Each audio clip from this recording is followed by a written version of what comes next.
আজকে যে বিষয়টা নিয়ে কথা বলবো সেটা হচ্ছে শক্তিশালী। আমরা তো বলি যাদের অতিরিক্ত টাকা আছে, যাদের অতিরিক্ত ধন সম্পদ আছে, আমরা তাদেরকে শক্তিশালী বলি। আদৌ কি সেটা ঠিক? আমার যুক্তি যে সেটা ঠিক না। সেই সবচেয়ে শক্তিশালী ব্যক্তি যে অতিরিক্ত রাগ করার পরও, অতিরিক্ত কষ্ট পাওয়ার পরও ধৈর্য ধরে সহ্য করে সেই রাগটা নিয়ন্ত্রণ করতে পারে, সে হচ্ছে সবচেয়ে বড় শক্তিশালী।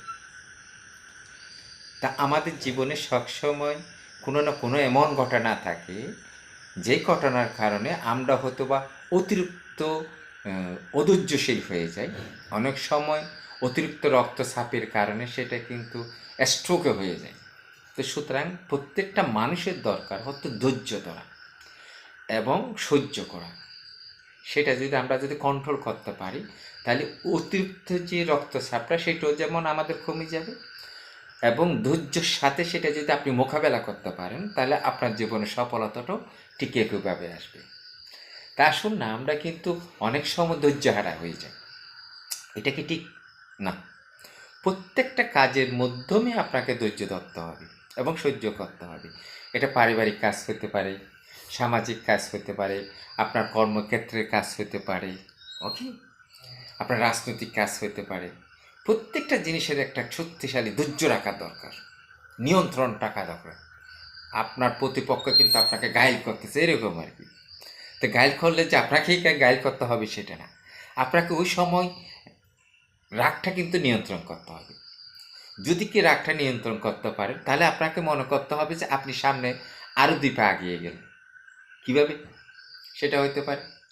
এই যে আপনাকে কেউ বকা দিল, সেই বকার উপর আপনিও বকা দিলেন, তাহলে সমান সমান। আপনি কখনো সমান হতে পারবেন না, আপনাকে উপর উঠতে হবে। কীভাবে এটা? সে যদি গালি দেয়, আপনি যদি গালি দেন, তাহলে এটা সমান হয়ে গেল। আপনি সেটা তো করতে পারেন। আপনাকে দিতে হবে যে আপনার জ্ঞানের মাঝে। কীভাবে দিবেন সেটা হচ্ছে একটা টেকনিক্যাল বিষয় আছে। কোন বিষয়? আপনাকে তো বুঝে দিতে হবে যে আপনি ওনার মতো না, সে খারাপ কিন্তু আপনি তো খারাপ না, এরকম না? তাহলে প্রতিটা কাজে আমাদের যদি রাগটা যদি কমে যায়, রাগ কিন্তু ইসলামের দৃষ্টিতে অত্যন্ত একটা খারাপ জিনিস। আপনি কখনো রাগ করতে পারবেন না। রাগকে আপনার নিয়ন্ত্রণ রাখতে হবে। আপনি নিয়ন্ত্রণ রাখতে পারলেই আপনি হচ্ছে সবচেয়ে শক্তিশালী একজন ব্যক্তি হয়ে উঠবেন। তাহলে রাগ নিয়ন্ত্রণ করার অর্থ হচ্ছে আপনার আরেক ধাপ উপরে ওঠা, আপনি আরেক ধাপ সফলতা, এবং আরেকবার আপনার জয় হয়ে গেলেন। কারণ আমরা অনেক সময় কি জানেন, রাগের মাথা কিন্তু মানুষকে ক্ষতি করতে পারে। তাহলে আপনি ক্ষতি করবেন কেন? আপনি করবেন যে উপকার। কীভাবে উপকার করবেন সেটা হচ্ছে মুখ্য বিষয়। সেটা থেকে আপনার প্রজ্ঞাটা ব্যবহার করতে, আপনার মেধাটা প্রয়োগ করতে হবে। আপনার মেধাটা যদি প্রয়োগ করেন, তাহলে আপনি সফল হবেন। তো মেধাটা কীভাবে প্রয়োগ করেন সেটা হচ্ছে আপনার টেকনিক্যাল এবং সময় পরিস্থিতি আপনাকে বলে দিবে সেটা, ওকে। তো সুতরাং প্রতিটা মানুষের প্রয়োজন হচ্ছে আপনার রাগ নিয়ন্ত্রণ করা। রাগের সবে আপনি ঠান্ডা মাথায়, অর্থাৎ গভীরভাবে আপনাকে চিন্তা করতে হবে যে কীভাবে সেই রাগটা কন্ট্রোল করা যায় সেটা। তাহলে আপনি ধন দৌলত না থাকতে পারে, আপনার টাকা পয়সা না থাকতে পারে, তাহলে আপনি যে নিয়ন্ত্রণ করছেন সেটার জন্য আপনি তার সাথে শক্তিশালী। আসুন, আমরা সবাই কে কী কথা বললো সেটা কিন্তু বড় কথা না, আমরা কে কী করতে পারতেছি সেটা হচ্ছে সবচেয়ে বড় কথা।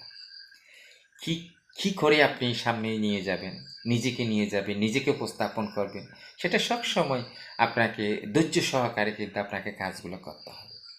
সুতরাং রাগ নয়, রাগের পরিবর্তে মানুষকে ভালোবাসতে শিখি। মানুষকে ভালোবাসি, মানুষকে বিশ্বাস করি।